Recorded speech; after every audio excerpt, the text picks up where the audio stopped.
29. Okay, yeah. That's fine. It's still And 3 is different than 2. So, no, of course, especially because he's not Yes, and you're also maturing. There's things happening, and I hope to. I'm always, positive. Glass is half full. The things that are meant to be, they will be. And, okay, nice to meet you. Agora deixa-me preparar a minha intervenção para nas web.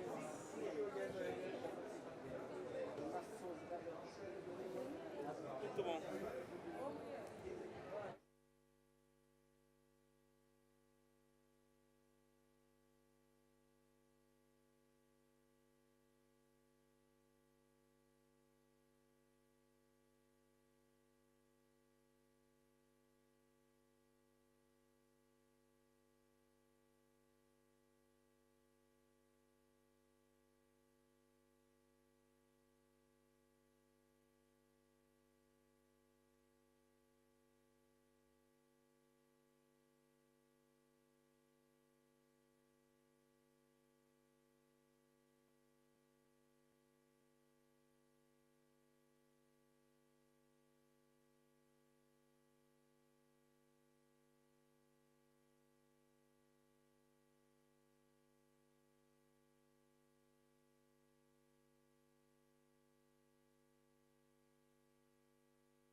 essa questão de informação, que era para Not even my speakers.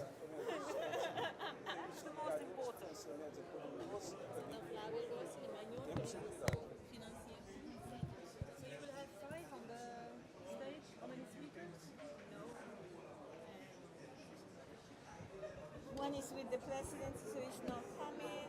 Yeah, 3. We have 3. Yeah, that's fine.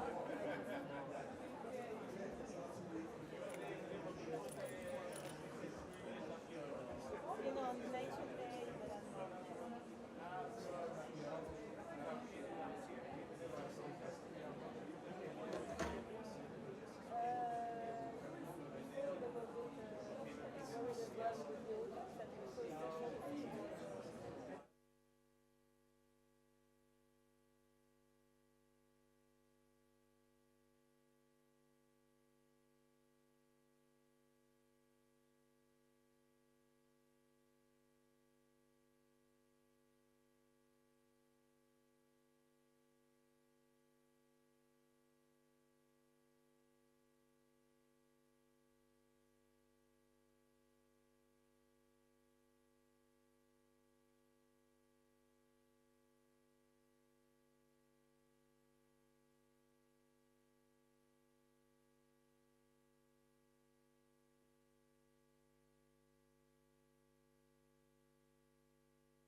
So now we are going to talk about offshore wind and nature inclusive design. Today is Nature Day, and as such, talking about nature is a good opportunity.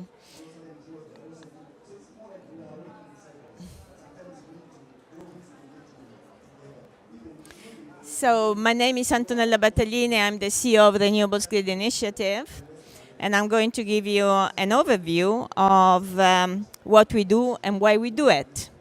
And then we start having a conversation with whoever is interested in the topic. First of all, something about the organization. RGI is an association of transmission system operators, environmental and climate NGOs. We are mainly active in Europe, but increasingly we are moving to have interaction in a global context. Recently we set up what we call OCEAN, the Offshore Coalition for Energy and Nature, in recognition of the fact that we cannot build energy infrastructure without at the same time protecting and restoring nature.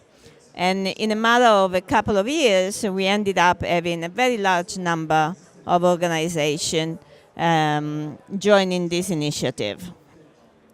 So what is nature inclusive design, and why do we talk about nature inclusive design?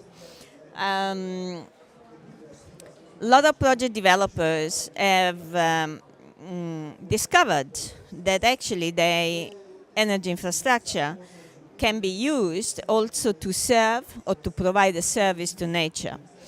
And so when you plan your infrastructure with nature in mind, you can use it for mitigation, for restoration. You can use it as a standalone structure, but also you can start measuring what are the positive effects of this infrastructure. Nature inclusive design comprises a lot of different possibilities. I would argue that the only limit is your imagination. And the way you design your energy infrastructure in a nature positive way is actually by starting to do an assessment of the environment where you're going to build your infrastructure. What we see happening more and more on bottom fixed installation for offshore wind is the possibility of recreating coral reefs, substrates, fish hotels, and many others. While we progress with enhancing the technologies for nature inclusive design, we also understand better how the different species within a wind farm are impacted from these installations. There have been a lot of inspirational projects for nature enhancement and restoration. What you see here is a project in the North Sea. The North Sea is one of the most depleted areas or seas from a global perspective. It used to be a home of oyster fields, and these have been destroyed over time, not only by boron trawling, but a lot of economic activities. So through installing these substrate structures, oyster fields are being restored at large scale. We have developed a nature database where you can find a lot of practices that are being deployed these days, and therefore you can also assess whether they can be used in other locations and whether they can be adopted for other technologies apart from bottom fixed offshore wind. One of the most interesting projects that has been planned recently is the Prince Elizabeth Island. This is a project by the Belgium government, who has designed the first island of its type globally to be nature inclusive. So the entire structure is not only planned to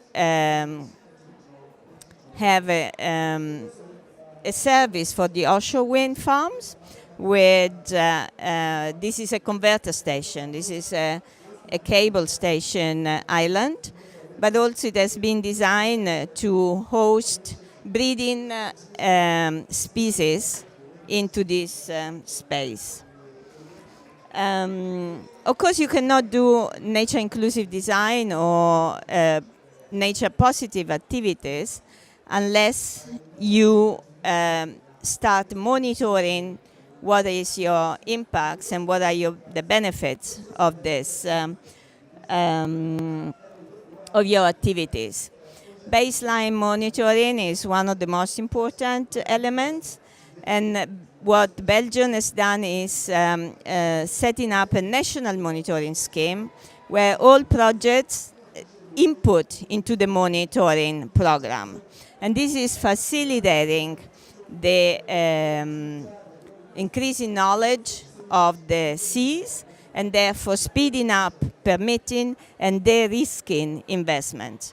Similarly, something has been done in the Netherlands, where also offshore wind is very advanced. And what is very interesting, as a de-risking way, the Dutch government is doing the environmental impact assessment and then identifying what are the mitigation and restoration measures that project developers have to comply with when they win a bid. And of course, known price criteria is part of this effort in protecting nature. So, a few words about ginger. We are here today because we think that it's not possible to build large amount of energy infrastructure without at the same time protecting and restoring nature. Nature inclusive design is one element that can contribute to that, but of course it's not the only one. And with Ginger, the global initiative for nature, grids and renewables, we want to develop an assessment scheme to measure what are the contribution towards nature positive, monitor, of course, and report. Because if you don't measure, basically you have not done it. And with this, I invite everybody to actually collaborate with us, because Ginger is going to be, it's going to help implementing project, and it is going to be a tool for governments and businesses alike to actually monitor progresses, not only on the energy side, but also on the biodiversity and the people side. We have 3 working groups at the moment. One is on metrics, which is led by IUCN, basically trying to determine what do we measure and how we measure it. One is on offshore, which is meant to be applying the metrics in the marine space. And one is on linear infrastructure, because whenever you do work at sea, you need to connect it on land, because if you don't connect it, obviously you have stranded assets. If you want to have more information about Ginger, please scan the QR code, and you will find not only who is working on it and how to participate, but the number of discussion papers that we have started to produce, and there will be many more coming. And with this, I thank you very much, and I pass the word to Rachel Asante, who is going to talk about what is nature positive.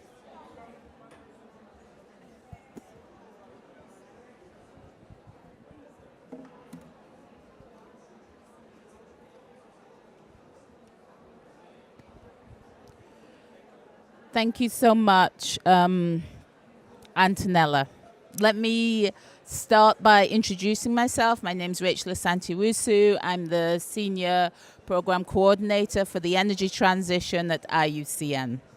As Antonella said, the aim of Ginger is that we develop nature positive and people positive renewable energies as part of the rapid transition. And during this presentation, what I'm going to concentrate on is the nature positive element of that.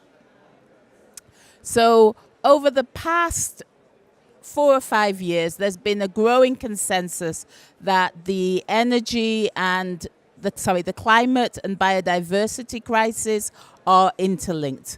To put it bluntly, we need functioning ecosystems to be able to absorb carbon. However, the climate crisis is destroying biodiversity. We're losing biodiversity at an ever increasing rate, and this is also damaging ecosystems, so one is perpetuating the other. What this means is that any actions to try and tackle the climate crisis also have to incorporate actions around biodiversity loss and ecosystem restoration. So I have been working on elements of the energy transition for the past 3 years within IUCN. At the beginning, it was quite controversial. People would say, well, why do we need to work on the energy transition? We're a conservation organization. Why do we need to look at aspects of biodiversity impacts associated with the energy transition? And the simple answer is, when you look at climate change, when you look at the main drivers of climate change, the key driver of climate change is energy. It's fossil fuel generated energy. And if we cannot move from fossil fuel generated energy to carbon free energy, we can't tackle the climate crisis and we can't tackle the biodiversity crisis. Therefore, we need urgently, rapidly to transition towards renewable energy, but at the same time we have to understand that the infrastructure associated with renewables and electrification, so infrastructure such as solar panels, such as turbines, such as grid systems, aren't inherently green. All infrastructure has impacts on biodiversity, and what we need to do is we need to, where possible, avoid those impacts on biodiversity, and where not possible, mitigate those impacts on biodiversity. So what this means is that transformation to a carbon-free energy system also needs to be nature positive.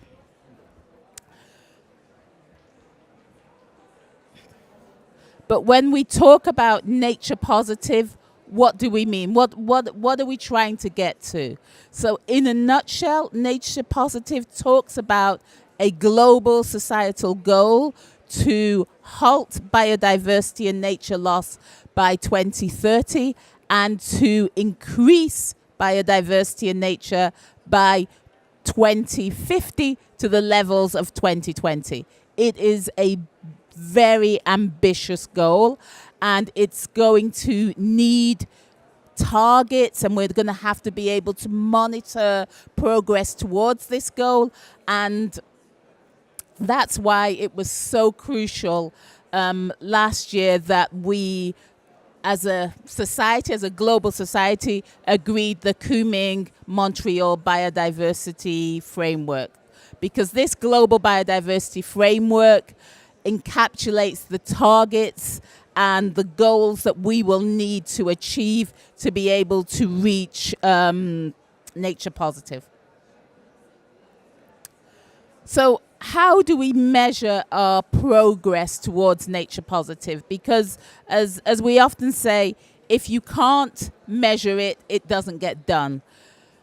This is proving to be one of the most challenging aspects around working in this nature-climate nexus, because we do have some metrics. We have some metrics that are on the slide here that have been developed by IUCN. So we have the red list of threatened species, we have the red list of ecosystems, we have the species threat abatement restoration metric, and we also have IBAT. So we have some tools, but these are not enough, and they're not going to be able to measure every aspect of biodiversity. And the reason for that is that whereas when you look at measuring climate, we have a fungible metric in carbon, when we come to biodiversity, we need to have a number of indicators that reflect species variation, but also reflect ecosystem variation as well. So this is making it more difficult. Doesn't mean we don't have metrics. However, these metrics at the moment are very much focused around the terrestrial ecosystem. And what we need to do is we need to move these metrics into the coastal and marine ecosystem if we are going to be able to measure the impact and the contribution of offshore wind to nature positive goals. And it started, so we're piloting all four of those metrics are now being piloted in the marine environment.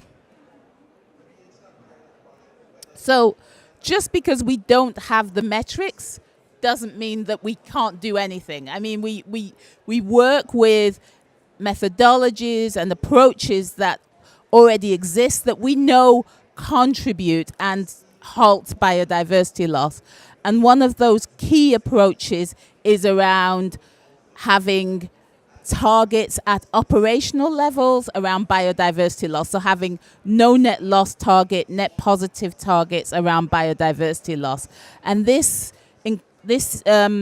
is really illustrated by having targets around avoidance. So where possible, avoid impact.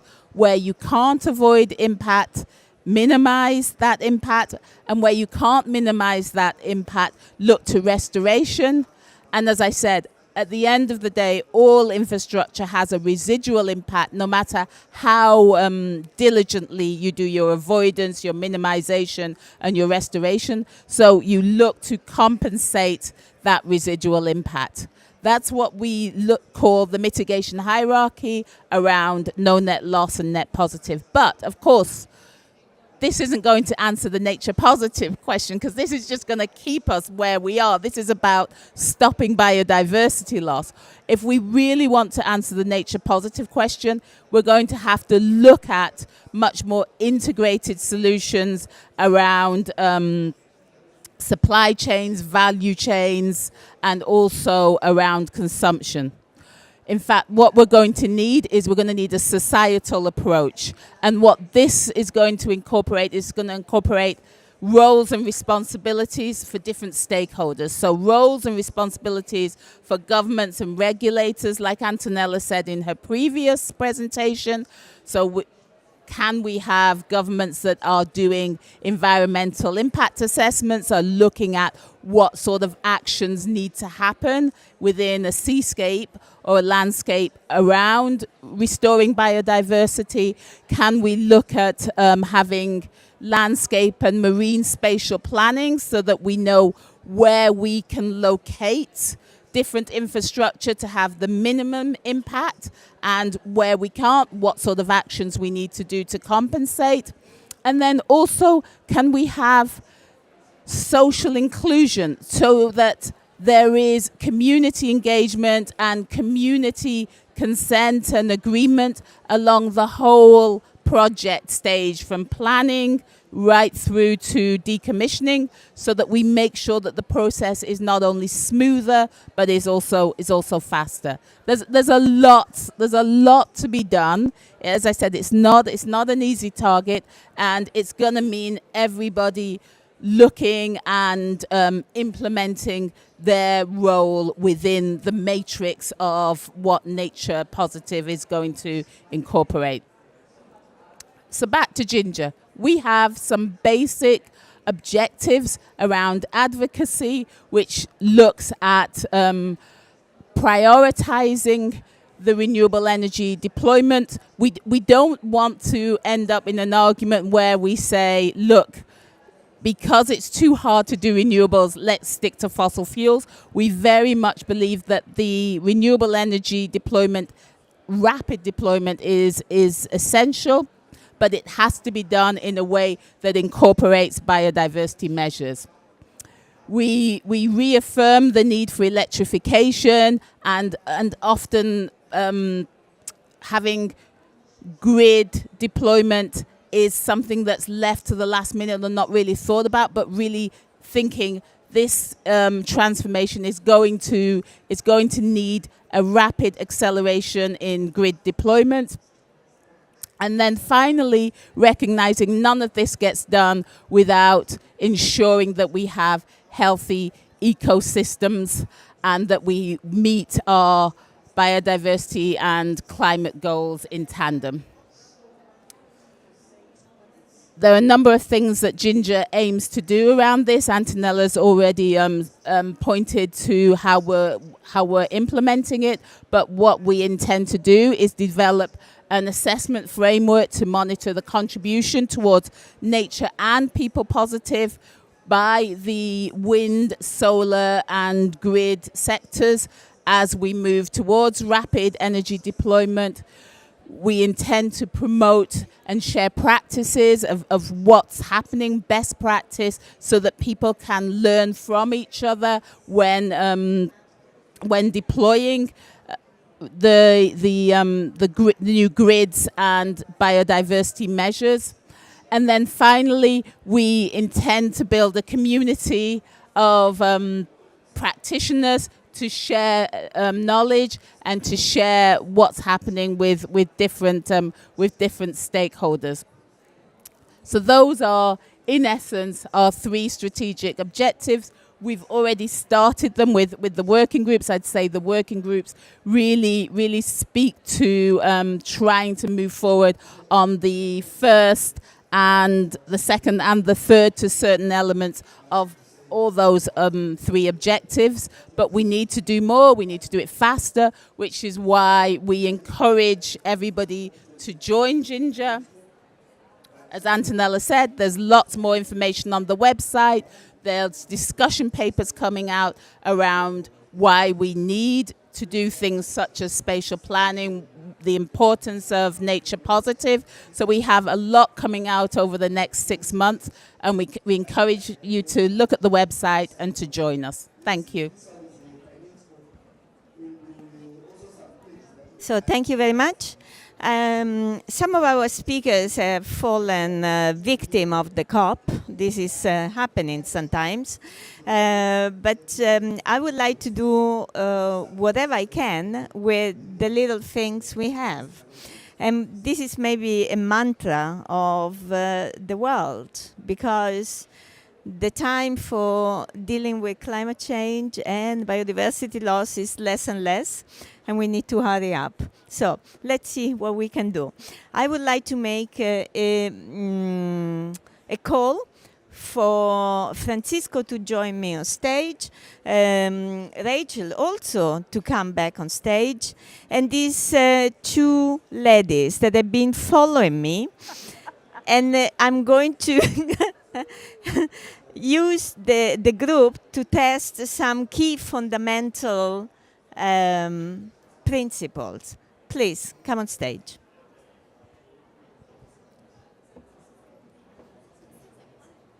No, it's not a punishment. It's an opportunity. You want to come? No. This is usually what happens when you meet Antonella.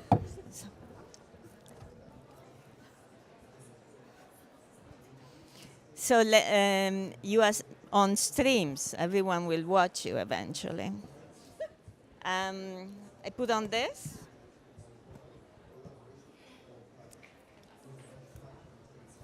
And I'm going to start with one fundamental question. This COP is about investments. And everyone is shouting, we need money, we need money. But can we afford it? And why should we pay? And why should the North pay for the South if the South is not decarbonizing? Now, Francisco, you come from Portugal. It's a country where offshore wind is at its... Yeah, it's just starting. So for you, a specific question. Offshore wind is costly. It's more costly than onshore wind. Why should we plan and deploy it having in mind nature instead of just making it as cheap as possible? You know, one of the... First of all, thank you for this brief conversation here. I just came from an event from the Portuguese Pavilion, and I have another event at 12:30. But it's a pleasure to actually tell you that Zero is a Portuguese environmental NGO working on several issues, including biodiversity and energy and climate.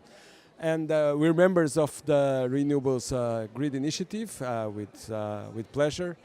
And the problem is, in fact, you know, how can we make this equilibrium? And in Portugal, what is happening is that we are a country with 25% of natural protected areas within the terrestrial area.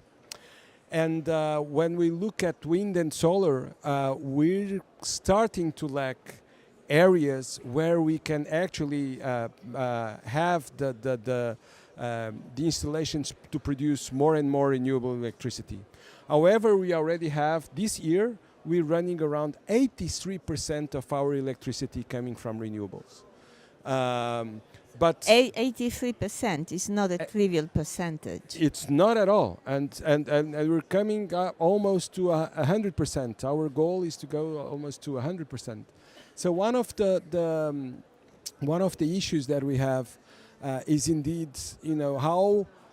where can we find the highest cost efficient way to actually get more renewables and less damage to nature. And offshore wind is what we find still very costly, but the best alternative to minimize the impacts on biodiversity. It might seem there's always impact, that there's no 100% green solutions, but and it's going to be hugely costly in Portugal because we have to have floating devices. We cannot have fixed offshore, but it's currently our best strategy to go to 100% renewables. It's basically invest in storage and start investing in offshore wind. So I think each one of us really have to look at this equilibrium between climate protection, energy transition, and biodiversity. And this is the way we have been looking at for Portugal. And as far as we know, it's costly, but there is investors to actually go forward with it. Okay, but you didn't answer my question. Because it's costly in comparison to onshore wind, and it's definitely a bit more costly in comparison to bottom fixed, because it's a new technology, so we expect the cost to go down. But the question was, why should we also pay to protect nature? Because at the end it is less expensive for all. So if you run through all the calculations, if you look at the services that nature and ecosystems provide, if you do the right calculations, we're not paying for the infrastructure. We're paying for everything.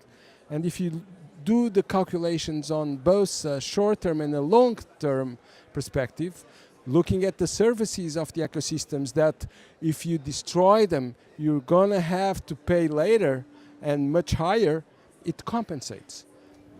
Very good. So investing in nature is not a cost, it's an investment. I would like to move to Rachel. And do we have a CBA that actually reflects this, so that when we make investment decisions, actually we include the benefits of having nature counted in? No, we don't. That's a very easy answer. At the minute, we don't. And I want to go back to what Francesca was saying. So the aim of moving to renewables is because we know we have a climate crisis. But as I said in my presentation, you don't solve the climate crisis just by having renewables. You solve the climate crisis by pumping less carbon into the atmosphere and sequestering the carbon that is in the atmosphere through your ecosystems. So it is you need both. And at the minute, we are not factoring in the cost for being able to do that second element. But I also want to answer a question that you posed originally, because I'm originally from Ghana. And the issue with climate change is that it's a global problem. So it is fantastic. Everybody needs to do their bit.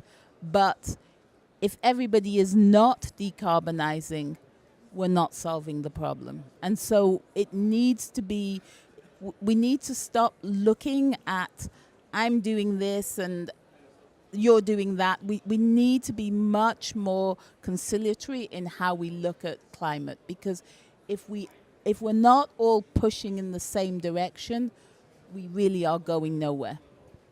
Are you saying that all these financing talks that have been a key element of this COP somehow neglect the fact that if a country is not decarbonizing in a certain way, it's completely not coherent to pay for compensation for past damages. So there are two things that need to happen, but one of them is decarbonisation. Absolutely. And if you're not decarbonising, if you don't have a strategy towards decarbonisation, then you are not. It's part of that payment is not. It's there's no use.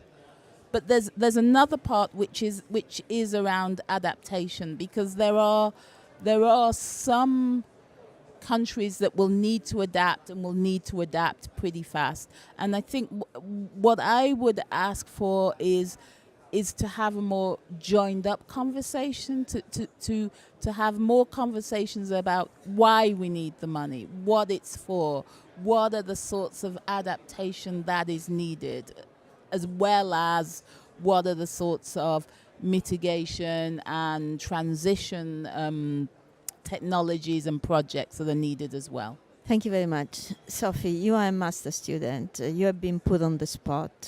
But because of your young age, it means that you probably look at the future with a different mindset. It's your future, it's not my future. So what do you expect? What should happen? What do you want? And what is the ratio or the connection between investing in renewable energies and electricity grids and protecting nature? Is this valuable for you? Should we do both? Should we only give priority to one or the other? What do you think about it?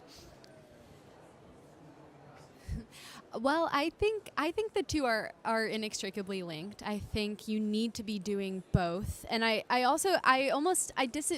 while I do maybe see the I'm thinking longer term. I don't think that that should preclude anybody living in the present day. Anybody who's alive today we're already experiencing the effects of climate change, and the biodiversity loss that comes with it. So I think it should be something that is at the top of everybody's mind. And I think I'm kind of preaching to the choir here at COP. That's why we're all here. But I'd love to see a few things. I think, first of all, it's the role of governments to de-risk and invest in the R&D around this like the R&D for technological development and deployment. I think that should be going on kind of irrespective of if you're a historical emitter or not. But I think the historical emitters have a duty to be good stewards, and also to invest in the communities that haven't really been impacted, or who are going to be impacted but aren't responsible. I also think that countries that have, I'm speaking from the U.S. perspective because that's what I'm familiar with, but I think in the U.S.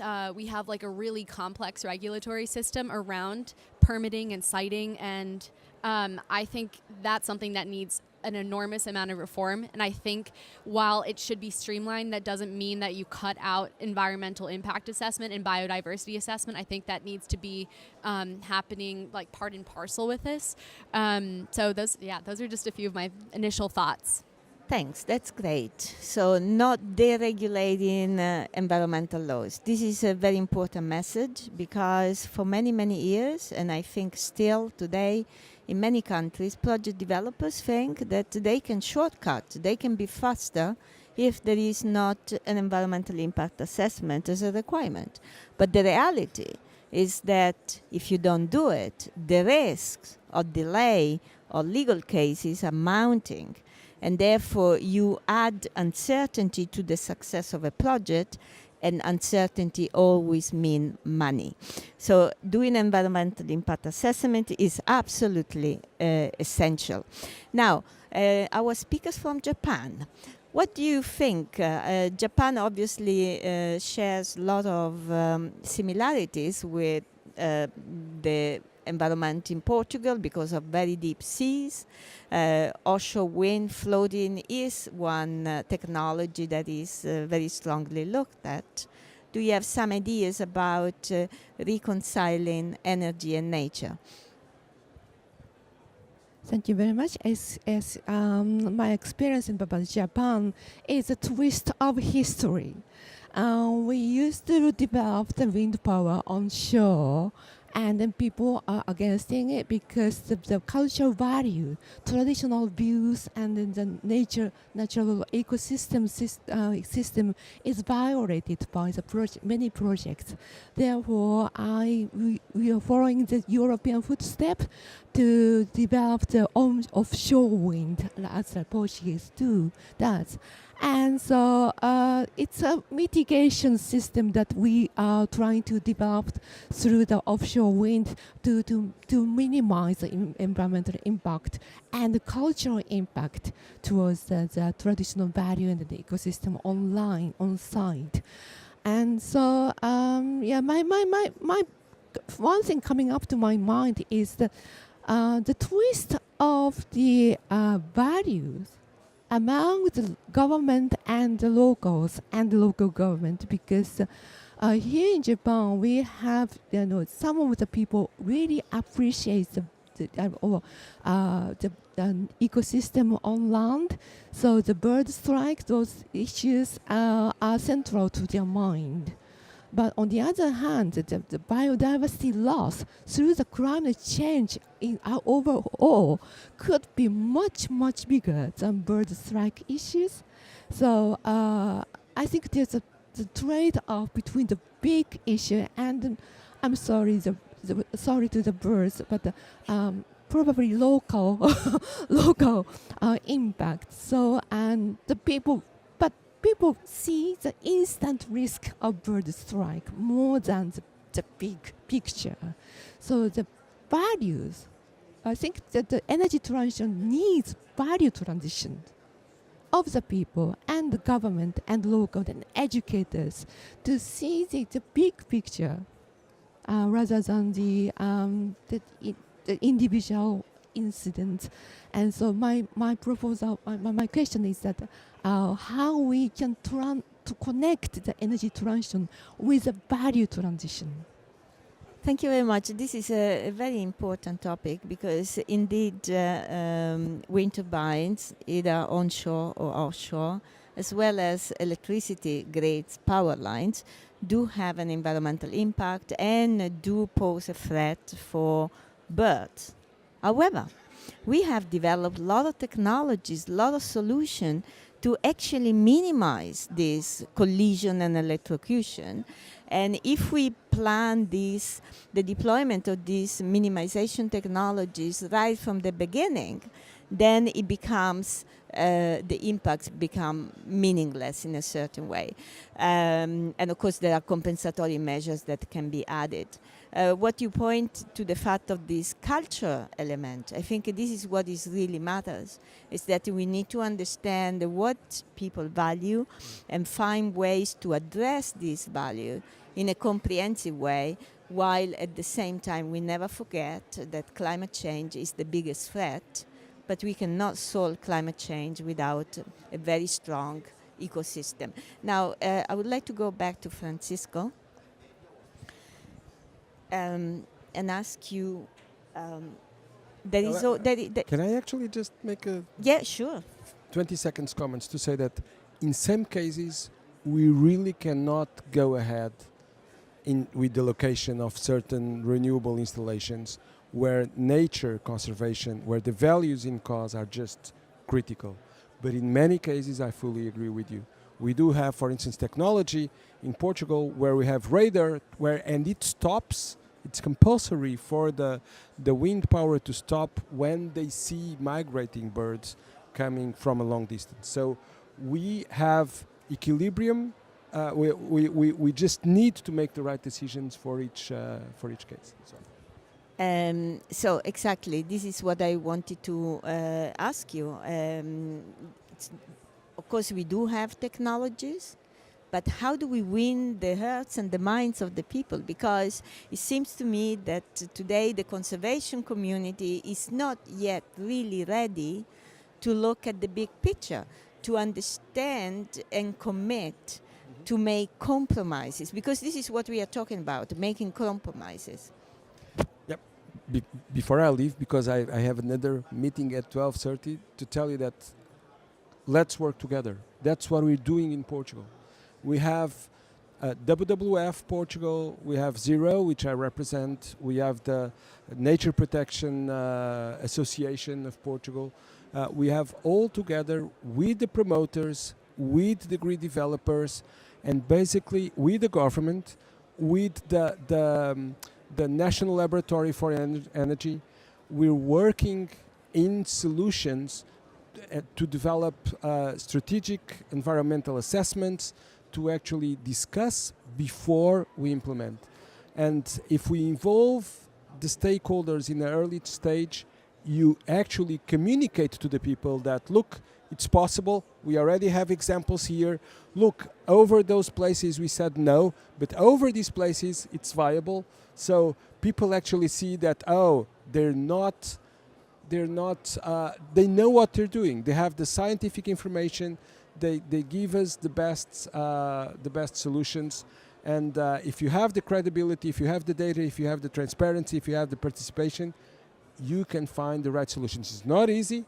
It's hard to communicate. It's hard to involve, but it's the only way.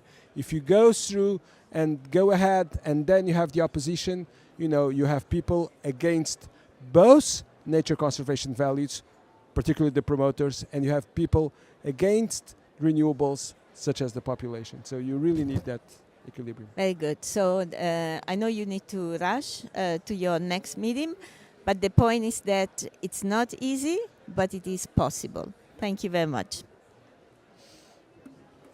Sorry? Yeah. So we will close soon, but I want to give the word to Rachel. She already has the microphone, and then a quick question for the others as well. So what I want to say is I think what we need to look at is when we look at the energy transition, what is the alternative? And the alternative is a nightmare for the environment, for health, for economic activity. And so what we need to do is we need to look at the best solution and understand that we will all need to compromise, mitigate where we can, but it's clear that if we want to live on a better planet at the minute, there's only one solution, and that is electrification and renewable energy. Thank you. Can I stress the fact that renewable energies, mainly we refer to wind and solar? You can absolutely Yes. reflect that. So, wind and solar. And solar, yes. So one last quick round.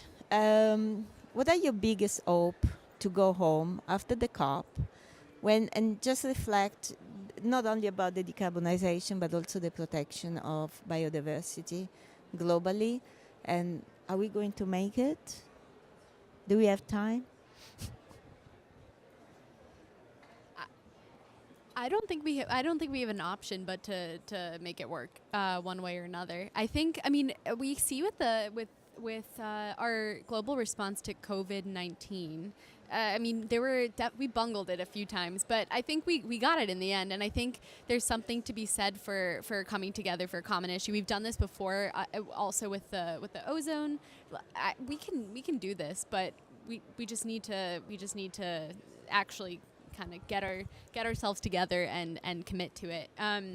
My hope is that we see more collaboration between countries. I know that the U.S. and Japan have been working together on research for floating offshore wind, and I think it's those interconnections that help push innovation forward. And I think that's something we really need, especially if we're trying to reduce costs and make this a more viable option for mass deployment. And then I think that while I'm not sure how effective the negotiations themselves are. I think a big benefit from this sort of event is that people leave re-energized, and I think it also kind of turns the eyes of the world onto the leaders.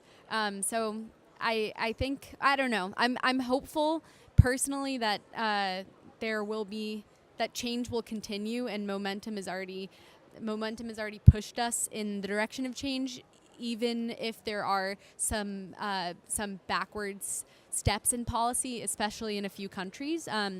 But I think there are people working on this all over, and this is just a really common sense solution that's going to continue to become cheaper and smarter. So I see that being pushed forward.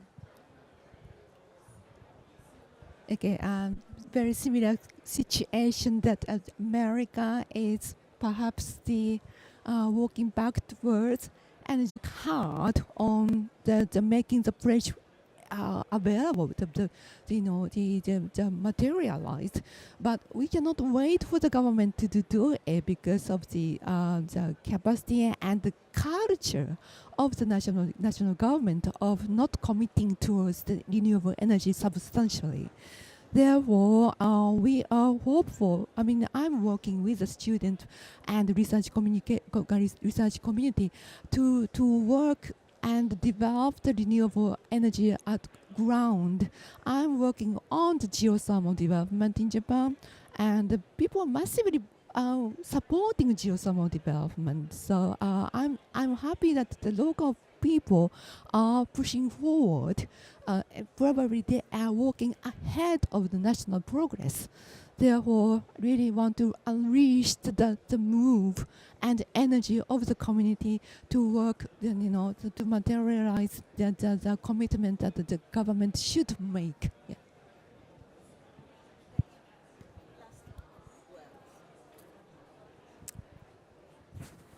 I think we can make it. I think we've got to be optimistic. I think Ginger is a terrific platform for those who want to move in the direction of wind and solar, grids, nature positive, people positive. Because if it's not interlinked, we won't make it. If you want, if you want to move far, move together. And we need to move together, and we need to move in an integrated manner. Thank you very much. So my last words is that we live in a world where neoclassical socioeconomics is still the rule. We need to measure everything. And sometimes I feel measuring everything is not the right thing. But with Ginger, we actually have committed to measure, because this is the system we live in, and therefore this is our contribution to move forward. It's not easy, but it's possible. Thank you very much.